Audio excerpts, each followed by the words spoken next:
Ndabaramutsa bene data, ndabaramutsa muri gitondo kandi mbifuriza amahoro y'Imana. Uyu munsi Imana yakize ngo twishime tunezerwe kandi tunezerwe muri yo. Turashima Imana cyane no kuri uno munsi nanone Imana iduhaye kugira ngo tuyihimbaze, tuyishime, haleluya kuko niyo gushimwa muri byose, haleluya. Turi mu masengesho yacu rero bene data, kandi nawe ugiye mbona ibyifuzo bya benshi turi gusenga, kandi twese dukomeye dusengane, nzi neza ko hari icyo Imana izakora mu buzima bwacu, haleluya.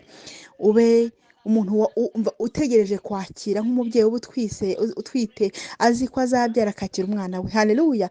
Buri mubyeyi wese uzarebe utwise nubwo haba ikibazo kimeze gute, ariko azi ko umwana akiri muzima mu nda, aba azi ko yakira akitegura aho umwana azaryama mu bushobozi afite, haleluya, kandi akaba yishimye, haleluya, akaba yishimye. Bishatse kuvuga iki rero? Nawe rero muri aya masenga turi gusenga, haleluya, haleluya, ube nk'uwo mubyeyi, ube nk'uwo mubyeyi nawe witegure ko hari ikintu ugiye kwakira, haleluya. Nicyo kintu cyangombwa ko Imana ibisha ko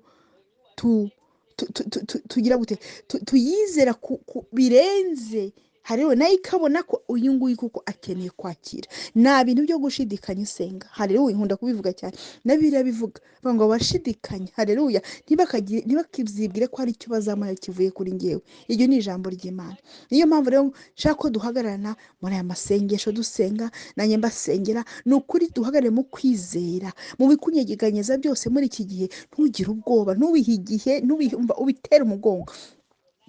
Utumbire Imana iri guhamagara, utumbire Imana igorora abayishaka, utumbire Imana yakuremye ikaba ikiguhagaritse muri aka kanya. Utumbire Imana yavuze ko ibyo yibwira kugira ni byiza atari bibi. Utumbire Imana ifite ijambo rya nyuma, hariyo ku buzima bwawe. Ntabwo niteye ku byo bakuvuzeho, ntabyo niteye ko bavuze ko utazabyara, ntabwo niteye ko ngo bavuze ko urwaye kanseri. Ntabwo ibyo byose umuntu abyitaho. Icyo witaho ni Imana igiye kuvuga. Niyo mpamvu uhagaze muri amasengesho usenga, ubuze icyo Imana yakuvuzeho, ubuze ijambo Imana iba yarakuvuzeho, haleluya. Nkawe rero wicaranye ijambo, nanjye nicaranye ijambo, hari n'iryo nasomye muri Bibiliya rivuga ko ntacyo nzaba, haleluya. Nubwo naca mu muriro ntacyo uzantwara, bivuga ko ibyaza byose nta bwoba ntugomba kugira. Niyo mpamvu rero muri aya masengesho mu byo usengera wekana ubwoba ntibagera ku bwoba, kuko ubwoba nta hantu bwakugeza na hatoya.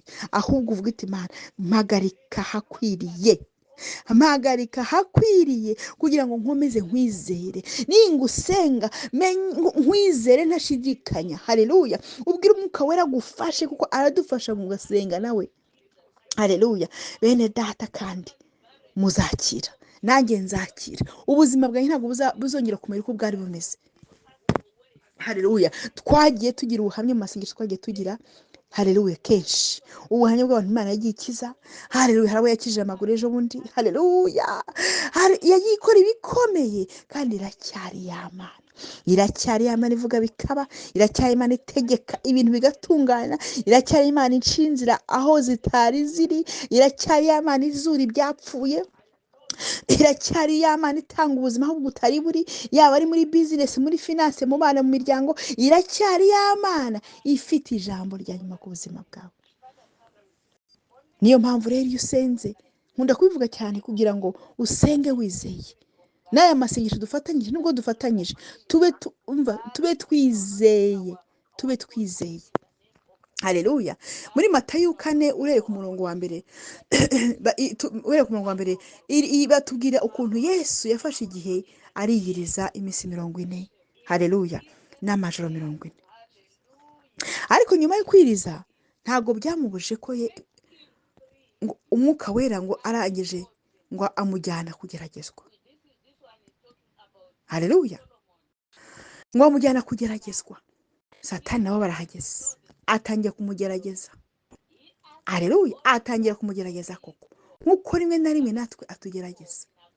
Ariko ikintu iri jambo uze gusoma guhera ku murongo wa mbere kugera ku 11, ibyo Satani yavugaga Yesu yari afite igisubizo cyabyo, haleluya.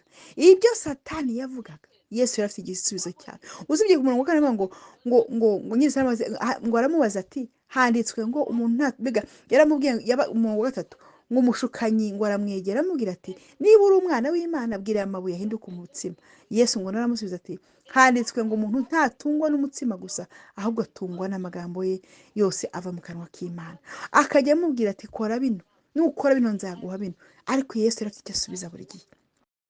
Nicyo kintu rero gikomeye bene data, iyo uri gusenga haleluya, cyangwa se iyo watewe haleluya, uba ugomba kumenya icyo usubiza. Niyo mpamvu kwiga ijambo gusenga kugira ngo ni ukuri tugire imbaraga. Bacitse intege zo kwiga ijambo baryige haleluya, tujye mu ijambo turimenye ribe muri twebwe rigwiriye, kugira ngo n'ibibazo nibiza nujye n'imbere y'Imana uzavuga uti Imana dore hano wavuze gutya na gutya, wavuze ko ntazakena kubera ko wowe ubwawe wigize umukene kugira ngo ube umukire. Mana wavuze ko indwara ifiteho uburenganzira kuko ku mibyimba yawe narakize. Satani atera hirya no hino, Satani afite ibishukanyo byinshi, atera ubwoba mu bantu, ariko iyo uzi icyo Imana yakuvuzeho uhagarara usenga uti Mwami Yesu ni wowe nizeye, kuko wavuze ngo nica mu muriro haleluya ntabwo uzantwika, undi uzantwika, ninca mu bikomeye uzaba uri kumwe nanjye. Ugasengera mu ijambo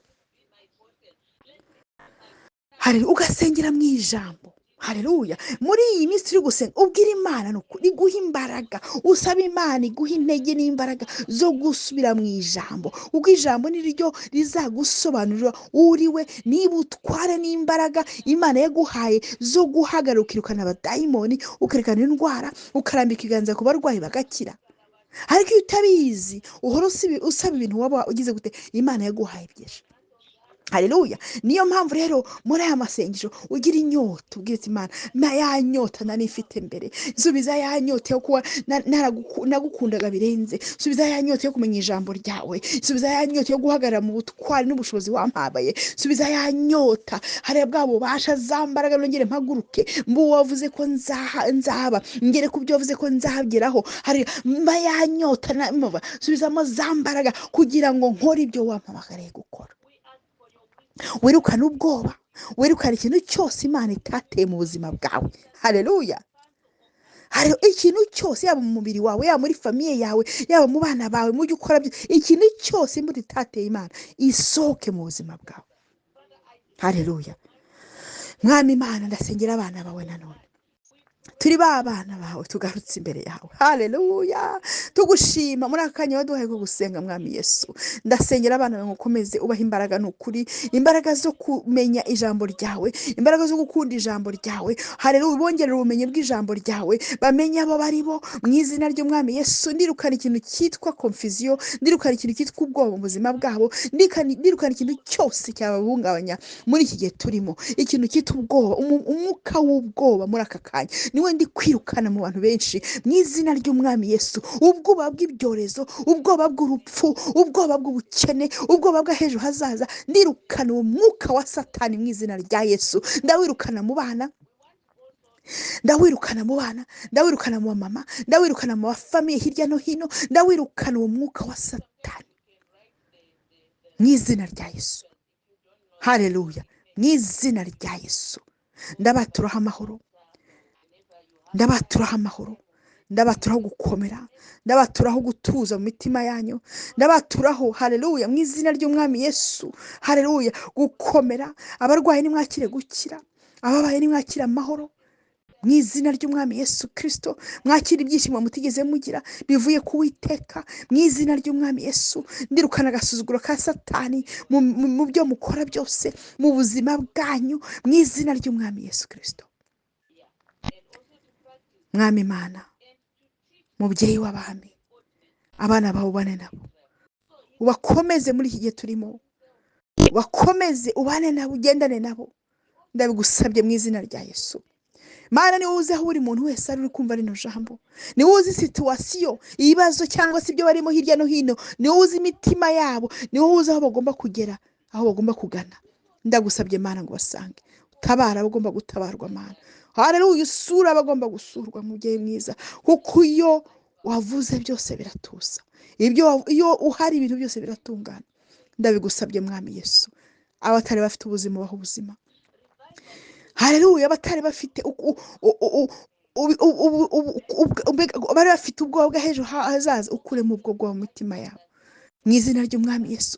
Ubasubizemo ibyiringiro by'ejo hazaza, ubasubizemo ibyiringiro mwami Yesu ko ntacyo bazaba, ubasubizemo ibyiringiro kuri kumwe nabo na aleluya, utigeze ubasiga. Ubasubizemo ibyiringiro Mana, utobarire mu byo tuba twakoze, twavuze, twatekereje. Mubyeyi mwiza, ibitagushimishije byose Mana, twakira imbabazi zawe.